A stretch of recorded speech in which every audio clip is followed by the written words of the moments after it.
106வது சங்கீதத்தை எடுத்துக்கொள்வோம். 48 வசனங்கள் உள்ளது. 20 வசனம் மாத்திரம் மாறி மாறி வாசிப்போம். 3 வசனமாய் மாறி வாசிப்போம். அல்லேலூயா, கர்த்தரை துதியுங்கள், அவர் நல்லவர், அவர் கிருபை என்றும் உள்ளது. கர்த்தருடைய வல்லமையான செய்திகளை சொல்லி அவருடைய துதியை எல்லாம் பிரசாரப்படுத்தத்தக்கவர் யார்? நியாயத்தை கைக்கொள்ளுகிறவர்களும் எக்காலத்திலும் நீதியை செய்கிறவர்களும் பாக்கியவான்கள். நன்மையை நான் கண்டு உடைய ஜாதியின் மகிழ்ச்சியால் மகிழ்ந்து உடைய சிறந்ததொரு மேன்மை பாராட்டும்படிக்கு உடைய கனங்களுக்கு நீர் பாராட்டும் கிருபையின்படி என்னை நினைத்து என்னை சந்தித்தோம். எங்கள் பிதாக்களோடு கூட நாங்களும் பாவம் செய்து அக்கிரமம் நிறைவேற்று ஆராதனை பண்ணினோம். எங்கள் பிதாக்கள் எகிப்திலே உடைய அதிசயங்களே உணராமலும் உடைய கிருபைகளின் திரட்சியை நினையாமலும் போய் சிவந்த சமுத்திர ஓரத்திலே கலகம் பண்ணினார்கள். ஆனாலும் அவர் தமது வல்லமையை வெளிப்படுத்தும்படி நம்முடைய நாமத்தின் நிமித்தம் அவர்களை ரட்சித்தார். அவர் சிவந்த சமுத்திரத்தை அகற்றினார், அது வற்றி போயிற்று. வெட்டாந்தரையில் நடக்கிறது போல அவர்களை ஆழங்களில் நடந்து போக பண்ணினார். அவர்களை விலக்கி ரட்சித்து சத்துருவின் கைக்கு அவர்களை விலக்கி மீட்டார். அவர்கள் சத்துருக்களை தண்ணீர்கள் மூடிக்கொண்டது, அவர்களில் ஒருவனும் மீதிருக்கவில்லை. அப்பொழுது அவர்கள் அவருடைய வார்த்தைகளை விசுவாசித்து அவருடைய துதியை பாடினார்கள். ஆனாலும் சீக்கிரமாய் அவருடைய கிரியைகளை மறந்தார்கள், அவருடைய ஆலோசனைக்கு அவர்கள் காத்திராமல் வனாந்திரத்திலே இச்சையுள்ளவர்களாகி அவாந்திர வெளியிலே தேவனை கருச்சை பார்த்தார்கள். அப்பொழுது அவர்கள் கேட்டதை அவர்கள் கொடுத்தார், அவர்கள் ஆத்துமாக்களிலோ இலக்கை அனுப்பினார்.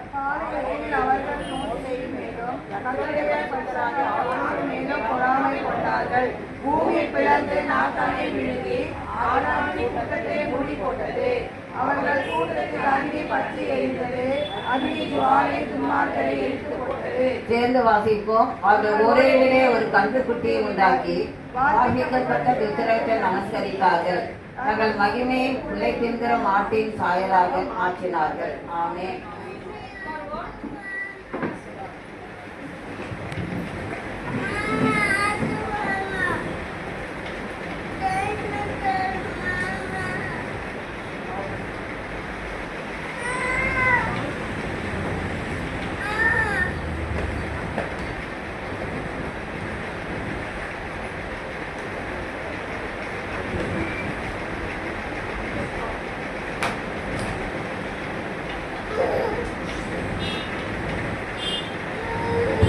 ஹல்லேலூயா.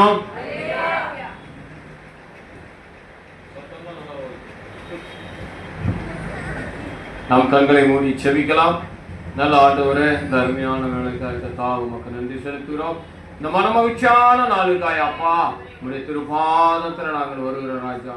ஆம் ஆண்டவரே, அப்பா உம்முடைய திருப்பாதம் தான் ராஜா எங்களுக்கு சந்தோஷம். ஆண்டவரே அப்பா மகிழ்ச்சி தருகிறதா இருக்கிறது ராஜா. கர்த்தாவே உம்முடைய கிருபையுள்ள கரம் எங்களை தாங்குகிறது ஐயா. ஆண்டவரே உம்முடைய கிருபையுள்ள வசனம் வார்த்தைகள் எங்களை தேற்றி நடத்துகிறது ஐயா. வந்திருக்கிற பிள்ளைகளை பிதா குமாரன் பரிசுத்த ஆவி நாமத்தினாலே வாழ்த்தி ஆசீர்வதிக்கிற ராஜா. அவர்கள் வாழ்ந்து சுபித்திருப்பார்களாக. ஆண்டவரே அப்பா வாசிக்கிற இந்த ஆண்டவரே சங்கீத பகுதியிலோடு கர்த்தாவே எங்களோடு பேசுங்க, நாங்கள் கேட்கிறோம். எல்லா கன மகிமை துதி பலி எல்லாம் நீங்க எடுத்துக்கொள்ளுங்கப்பா. எங்களை தரமட்டமாய் தாழ்த்துகிறோம். கடந்த 6 நாட்கள் எங்களை கண்மொழி போல காத்தீரே ராஜா. ஒரு குறைவும் இல்லாமல் நடத்தினீரே, மீதம் எடுக்க செய்தீரே ராஜா. நன்றியோடு உம்மை துதிக்கிறோம். எல்லா நன்மை கிருபை கர்த்தாவே அப்பா எங்களை சூழ்ந்து கொண்டிருப்பதற்காக உமக்கு நன்றி செலுத்துகிறோம். எங்களை வெறுமையாக்கி தாழ்த்துகிறோம். எங்கள் ஆண்டவராய் இயேசு கிறிஸ்துவின் திருநாமத்தில் பிதாவே. 12வது வாசனத்தை யாராவது ஒருவரால் சத்தமாக அப்பொழுது அவர்கள் அவர்களுடைய வார்த்தைகளை விசுவாசித்து அவருடைய துதியை பாடினார்கள். இந்த 106ஆம் சங்கீதத்தையும் அல்லது 105ஆம் சங்கீதம் தயவாக நீங்க வீட்டுல போய் படிங்க. 105ஆம் சங்கீதத்துல கூட நிறைய காரியங்கள் நிறைய இருக்கிறது. ஆகவேதான் அதை நான் குறிப்பிட்டு சொல்ல, ஏன்னா போன வாரம் நம்ம அதை சரியா தியானிக்க முடியல.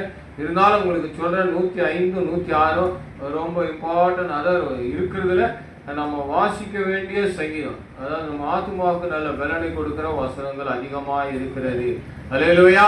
106ஆம் சங்கீதத்தை தொடர்ந்து வாசிக்கும் பொழுது அவர்கள் மீறினார்கள், அவர்கள் தேவனை பரீட்சை பார்த்தார்கள், அவர்கள் தேவனை மட்டுப்படுத்தினார்கள். இதெல்லாம் அப்பவே இருந்திருக்குது. அல்லேலூயா. ஆமா, எகிப்திலே அத்தனை அதிசயங்களையும் அற்புதங்களையும் அவர்கள் பார்த்தும் கூட அவர்கள் என்ன பண்ணார்களாம்? வனாந்திரத்திலே தேவனுக்கு கோபம் ஊட்டினார்கள். அல்லேலூயா. அதே வாழ்க்கை தான் இன்றைக்கு கிறிஸ்தவர்களாகிய நாமும் செஞ்சு கொண்டிருக்கிறோம். அல்லேலூயா. யாரை மறுப்பதற்கு ஏதாவது ஒரு இடத்துல நாம் என்ன பண்ணிடுறோம்? அவருடைய நாமத்தை நாம மட்டுப்படுத்துகிறோம், அவருக்கு கோபத்தை வரவழைக்கிறோம். அல்லேலூயா. சாப்பாடு லேட் ஆகிட்டாலும் இல்லை சாப்பாடு செய்யலைனாலும் என்ன பண்ணுவாங்க? பயங்கர கோபம் வந்துடும். இவங்க வெளியில போயிட்டு வரும்போது சாப்பாடு செய்யலை எப்படி இருக்கும்? ஒய்ஃபை ஒரு மாதிரி திட்டிடுவாங்க, இல்லை ஒரு சிலர் அடிச்சிடுவாங்க. அல்லேலூயா. அப்போ அந்த மாதிரி தவறுகளை நாம் என்ன பண்றோம்? செஞ்சிடறோம். அவங்க என்ன ப்ராப்ளத்துல எதனால செய்யல, வேணுமனே செய்யல, எதனா பிரச்சனையெல்லாம் கேட்க மாட்டோம். சாப்பாடு இருக்குதா இல்லையா உடனே என்ன பண்ணுவோம்? எல்லாரும் இது நடக்கிறது தான். அப்போ இதே மாதிரி ஈஸ்வரா இவங்க இஸ்ரவேல் ஜனங்களும் இதே மாதிரி வாழ்ந்தாங்க. ஆனாலும் கர்த்தர் அவர்களை விடவில்லை. அல்லேலூயா. ஆமா, 105ஆம் சங்கீதத்துல ஒரு வார்த்தை உண்டு, அவருக்கு சத்துவத்தையும் பலத்தையும் கொடுக்கிற கர்த்தர். அல்லேலூயா. அப்போ நம்ம எவ்வளவுதான் தவறு பண்ணாலும் சரி, மீறி போனாலும் சரி, அவர் கையை பிடிச்சி உதறி விட்டுட்டு நாம தூரம் போயினாலும் அவர் நம்ம பின்னாடியே வர்றார். அல்லேலூயா. நம்ம அவர் விடவே இல்லை. அல்லேலூயா. அருமையான ஊழியக்காரர் லூக்கா சேகர் உங்களுக்கு நல்லாவே தெரியும். அவர் ரொம்ப சாப்பாட்டு கஷ்டப்பட்ட ஆளு.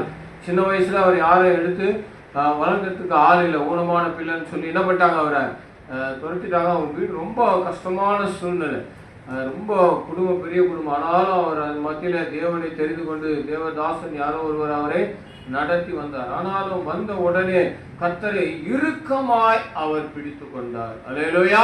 105ஆம் சங்கீதத்துல நீங்க வாசித்தீங்கன்னா தேவ சமூகத்திலே அவர் காத்திருந்தார். யார் காத்திருந்தார்னா இஸ்ரவேல் ஜனங்கள் காத்திருந்தார். அதுபோல அவர் காத்திருந்தார். கர்த்தர் ஏற்ற காலத்திலே அவரை உயர்த்தினார். அல்லேலூயா. ஆமா, இறுக்கமாய் பிடித்து கொண்டார். அல்லேலூயா. அவர் அவருடைய பாதத்தை அவருடைய சமூகத்தையும் மாத்திரம் நம்பினார். அல்லேலூயா. அதனாலதான் இங்க நாம வாசிக்கிறோம் 12ஆம் வசனம், அப்பொழுது அவர்கள் அவருடைய வார்த்தைகளை விசுவாசித்து அவருடைய துதியை பாடினார்கள். அல்லேலூயா. இதை நாங்க காலம் பூரா சொல்றோம், ஊழியக்காரர்கள் நாங்க இப்போ சொல்றோம். அப்ப இஸ்ரவேல் ஜனங்களுக்கு அந்த காலத்திலே ஆண்டவர் சொல்லியிருக்கிறார். அது மாத்திரம் சங்கீதக்காரனுக்கு வெளிப்படுத்தி வார்த்தையாய் எழுத்து வடிவத்திலே கர்த்தர் அன்றைக்கே அதை உருவாக்கி வைத்திருக்கிறார். அல்லேலூயா. ஏன் சொல்ல நாம மறந்து போய்விடக் கூடாது என்பதற்காகத்தான். ஊழியத்தின் பாதையில லூக்கா சேருக்கு பாத்தீங்கன்னா அவர் அசைக்க முடியாத ஒரு நம்பிக்கை வைத்திருந்தார். அதற்கு ஆதாரமாகத்தான் இன்னைக்கு நான் அவரை உங்களுக்கு சொல்றேன். ஏன் சொன்னா அவருடைய மகன் இறந்துட்டார். ஆனாலும் நான் தேவனை ஆராதித்து அந்த ஓய்வு நாளை ஆசரித்து ஓய்வு நாளை நடத்தி அதுக்கப்புறம் தான் பிள்ளை அடக்கம் பண்ணுவேன்னு சொல்லி டாக்டர் கிட்ட பர்மிஷன் வாங்கிட்டு குழந்தை ஹாஸ்பிட்டலே வச்சுட்டு வந்துட்டார். அல்லேலூயா. அவர் வந்து இங்க ஆராதனை நடத்தி யாருக்குமே தெரியாது. ஒரு சிலர், அதாவது அவருக்கு நம்பிக்கைக்குரிய ஒரு 1-2 பேர், அவர் மனைவி, அவருக்கு நெருக்கமா இருந்த ஆட்கள் 2 பேருக்கு தான் தெரியும். அவர் சொல்லிட்டாரு, இது சொன்னீங்கன்னா அப்புறம் உங்க மேல இருக்கிற அன்பு எனக்கு தணிந்து போவோம் அப்படின்னு சொல்லிட்டாரு. அதனால ஆராதனை அவளை வல்லமையா நடத்தி தேவனை மகிமைப்படுத்தி அவரை உயர்த்தி கடைசியா எல்லாம் கலைந்து போகும்போது, சபை விட்டு போகும்போது சொல்றாரு, நீங்க கலைந்து போக கூடாது, ஒரு காரியம் இருக்கிறது, அதை நீங்க நடத்திட்டு தான் போகணும் அப்படின்னு. எல்லாரும் அப்படியே திரும்பி பார்க்கும்போது சொல்றாங்க. அல்லேலூயா.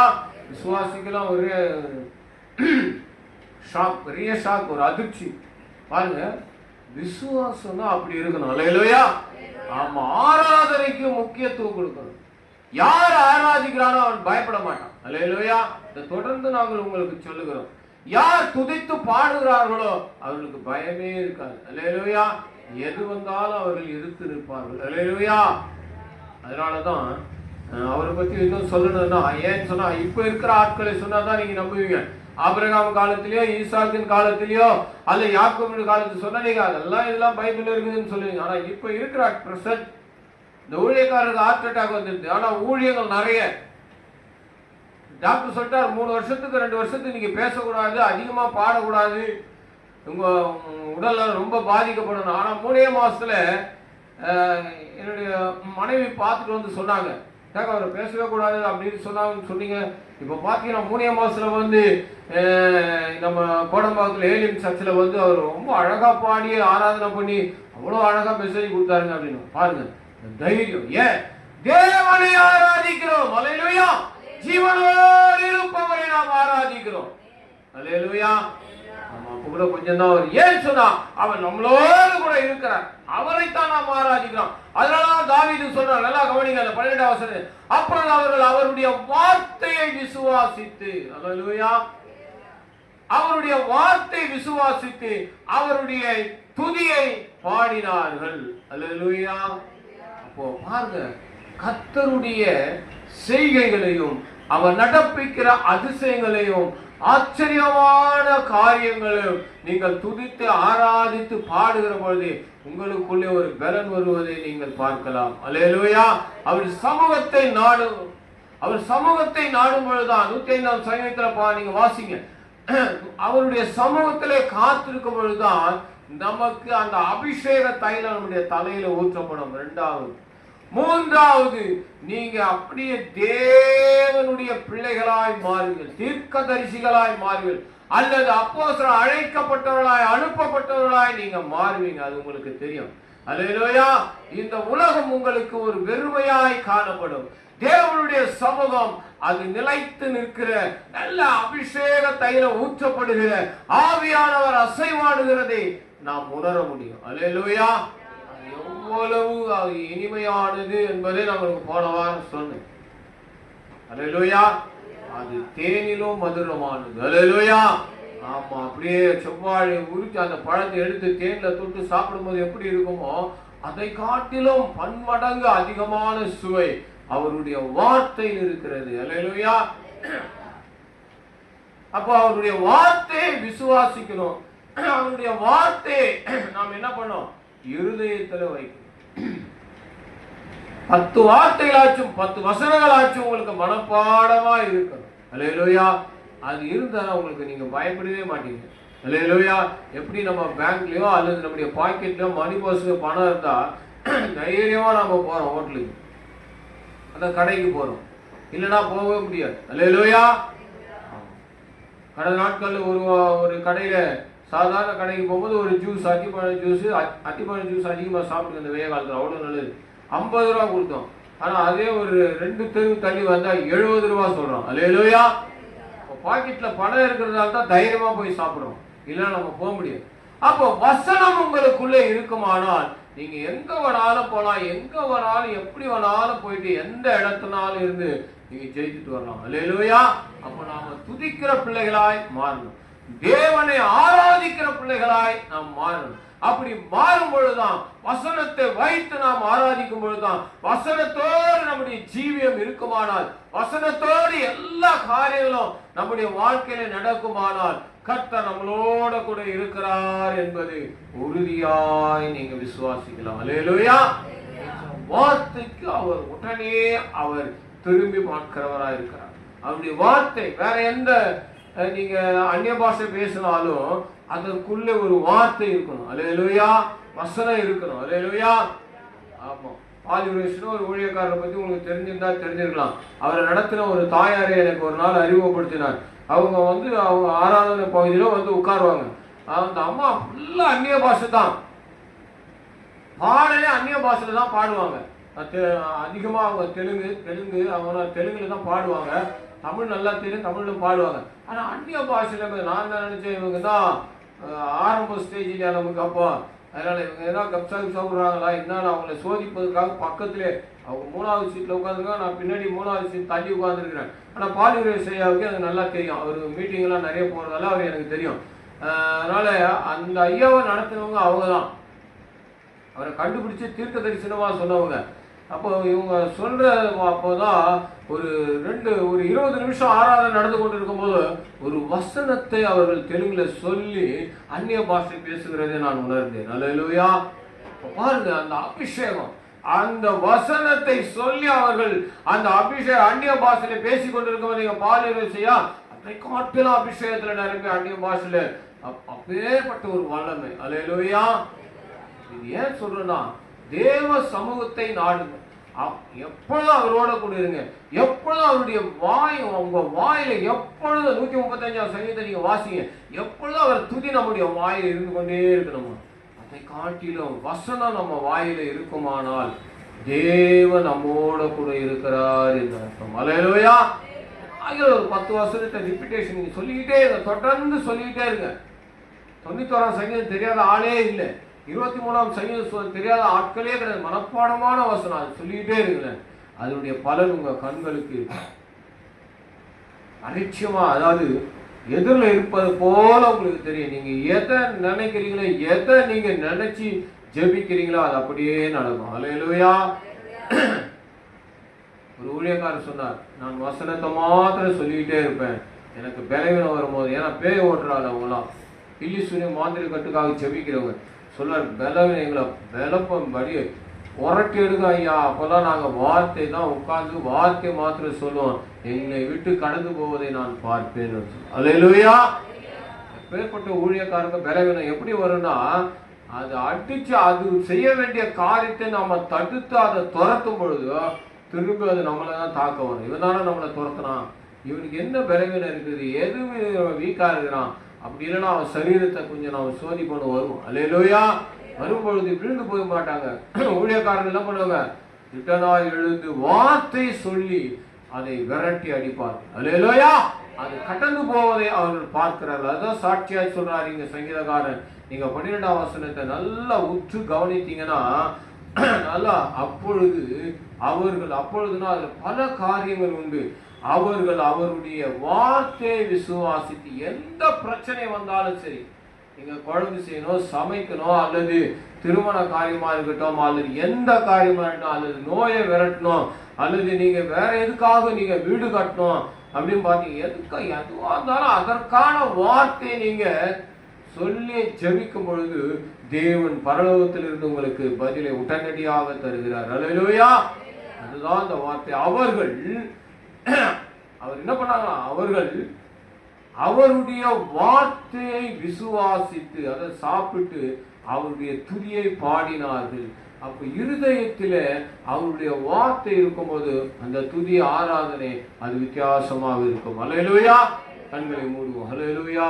தொடர்ந்து உங்களை வார்த்தைகளை விசுவாசிக்கும்படியாய் கர்த்தர் அநேக தரம் சொல்லிக்கொண்டே வருகிறார். கடந்த நாட்களும் கடந்த வாரமும் அதுதான். ஆகவே வார்த்தை விசுவாசிக்கிறவனுக்கு ஒரு நன்மையும் குறைபடாது. அல்லேலூயா. ஆமென். ஆண்டவரே, இந்த வார்த்தைகளுக்காக உமக்கு நன்றி செலுத்துகிறோம்ப்பா.